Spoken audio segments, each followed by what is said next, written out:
Hari ikintu kidasanzwe cyabaye. Umuntu afashe ijambo ry'Imana arangije araritwika. Yararikase mu duce araritwika gahoro gahoro, arireba rishya bakarirangiye. Ariko se wowe ubitekerezaho iki? Ese umuntu utwika ijambo ry'Imana abatekereza iki? Andika igitekerezo cyawe muri comment. Uyu muntu ntiyari uwo gusuzugurwa, ntiyari umuntu usanzwe, yari umwami. Yari afite ububasha, nta muntu wamubwiraga ngo ya. Ariko hari ikintu kimwe cyamurenze, ijambo ry'Imana.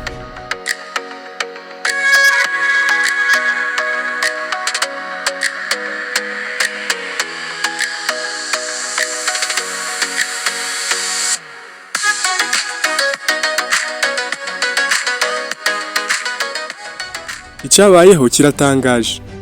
Bamusomeye ubutumwa bwiza abwumva neza pe, nta kintu na kimwe cyamucitse. Ariko kugira ngo yihane yakuyemo icyuma, tangira gukata urupapuro gashyira buri gace mu muriro kagatwika. Se koko gutwika ijambo ry'Imana ntacyo byamukozeho? Cyakurikiyeho nticyari gisanzwe.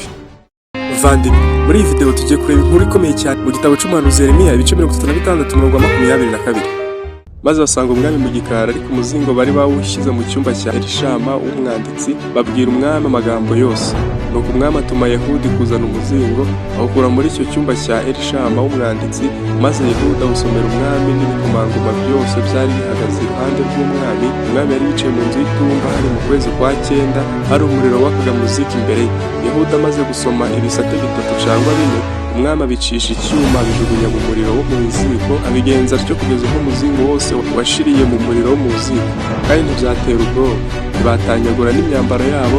Ari umwami habe n'abagaragu be bumvise ayo magambo yose. Nyamara Elonatani na Delaya na Gemariya bari binginze umwami ngo ye gutwika umuzingo, ariko ntiyabakundira. Maze umwami ategeka Yerameli mwana w'umwami na Seraya mwene Aziriyeli na Sheremiya mwene Abudeli gufata Baruki umwanditsi n'umuhanuzi Yeremiya, ariko Uwiteka yarabahishe. Umwami amaze gutwika umuzingo n'amagambo Baruki yari yanditse ko yavaga mu kanwa ka Yeremiya, ijambo ry'Uwiteka riza kuri Yeremiya riti: "Ngira wende umuzingo wandikeho amagambo yose yari mu muzingo wa mbere uwo Yehoyakimu umwami w'Ubuyuda yatwitse." Na Yehoyakimu umwami w'Ubuyuda umuhanurira uti: "Watwitse wa muzingo kandi urabaza uti kuki wanditsemo ngo ni ukuri umwami w'i Babuloni azaza kurimbura iki gihugu kandi azatuma abantu n'amatungo bishiraho."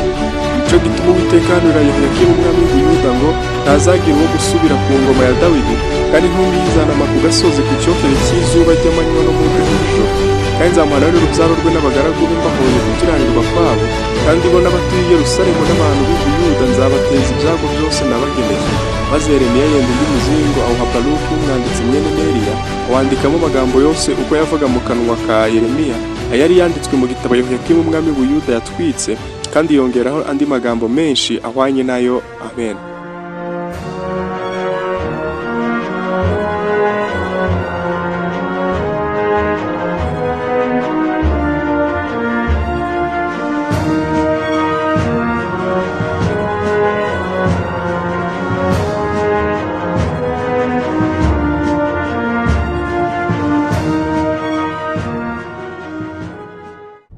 Inguri twigisha ikintu gikomeye. Ese bigenda bite iyo umuntu yanze kumvira Imana? Hari abantu bumva ijambo ry'Imana bagahinduka, ariko hari n'abandi banga guhinduka burundu pe. Uyu munsi tugiye kureba uko byarigendekeye umwami wanze kumvira Imana. Muri icyo gihe Imana yavugishije umuhanuzi Yeremiya, mubwira kwandika amagambo yayo yose ku rupapuro cyangwa se ku mizingo scroll. Yeremiya ahita ahamagara umwanditsi witwaga Baruki, maze Baruki yandika ibyo Imana yavuze byose. Nyuma y'aho amagambo yaza gusomerwa imbere y'abantu bose, maze amaherezo agera no ku mwami.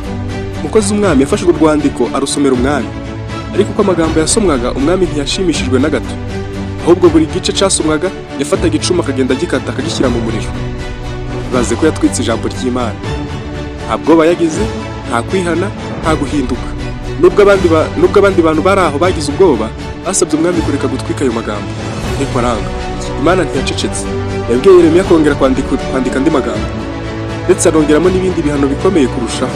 Ntushobora guhagarika ijambo ry'Imana habe no kuritsinda. Bavandimwe, iri jambo rifite isomo rikomeye cyane.